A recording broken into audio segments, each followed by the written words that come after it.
4 വയസ്സുകാരിയെ ലൈംഗികമായി പീഡിപ്പിച്ച കേസിൽ നടൻ കൂട്ടിക്കൽ ജയചന്ദ്രന് ഇനിയും ഒളിച്ചുകളി തുടരാനാവില്ല. പ്രതിയുടെ മുൻകൂർ ജാമ്യാപേക്ഷ ഹൈക്കോടതിയും തള്ളിയിരിക്കുന്നു. നടനെ സംരക്ഷിച്ച പോലീസിന്റെ ഇടപെടലും കേസ് അട്ടിമറിക്കാനുള്ള ശ്രമങ്ങളും ഏറെ ചർച്ചയായതാണ്. കുട്ടിയിൽ നിന്ന് പോലീസ് മൊഴിയെടുത്തത് 3 തവണ. കേസുമായി ബന്ധമില്ലാത്ത ഉന്നത പോലീസ് ഉദ്യോഗസ്ഥന്റെ ഇടപെടലും കേസിലുണ്ടായി.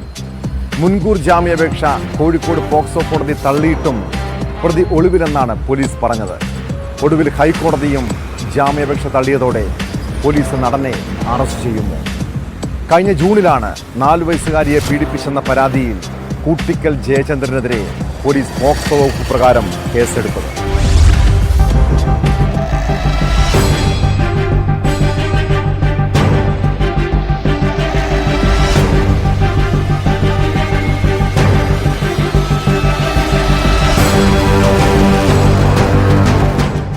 നാലു വയസ്സുകാരിയെ പീഡിപ്പിച്ചുവെന്ന കേസിലാണ് പ്രതിയായ നടൻ കൂട്ടിക്കൽ ജയചന്ദ്രൻ നൽകിയ മുൻകൂർ ജാമ്യ ഹർജി ഹൈക്കോടതി തള്ളിയത്.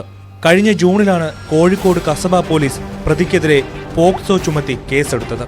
കേസെടുത്തെങ്കിലും അറസ്റ്റ് ചെയ്യാൻ പോലീസിന് സാധിച്ചിരുന്നില്ല.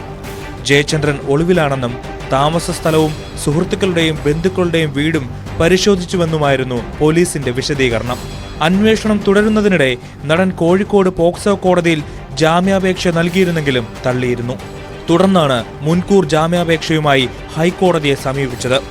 ഗുരുതരമായ കേസാണെന്നും ജാമ്യം നൽകരുതെന്നുമുള്ള സർക്കാർ വാദം അംഗീകരിച്ചാണ് മുൻകൂർ ജാമ്യാപേക്ഷ കോടതി തള്ളിയത്.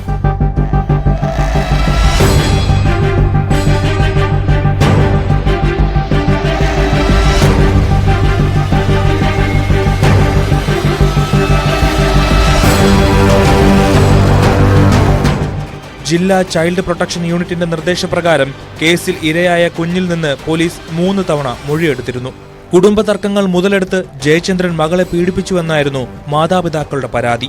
എന്നാൽ പരാതി നൽകിയിട്ടും പോലീസിലെ ചിലർ പ്രതിക്ക് അനുകൂലമായി പ്രവർത്തിക്കുന്നതായി ആരോപണമുയർന്നിരുന്നു. ഇതോടെ ചൈൽഡ് വെൽഫെയർ കമ്മിറ്റി കേസിലിടപെട്ടു. കുട്ടിയെ ഹാജരാക്കാനും സംഭവത്തിന്റെ റിപ്പോർട്ട് നൽകാനും അന്വേഷണ ഉദ്യോഗസ്ഥനോട് ആവശ്യപ്പെട്ടിരുന്നു.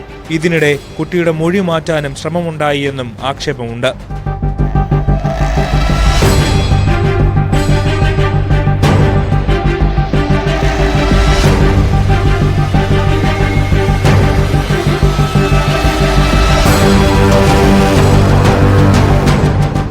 ന്യൂസ് 18 കൊച്ചി.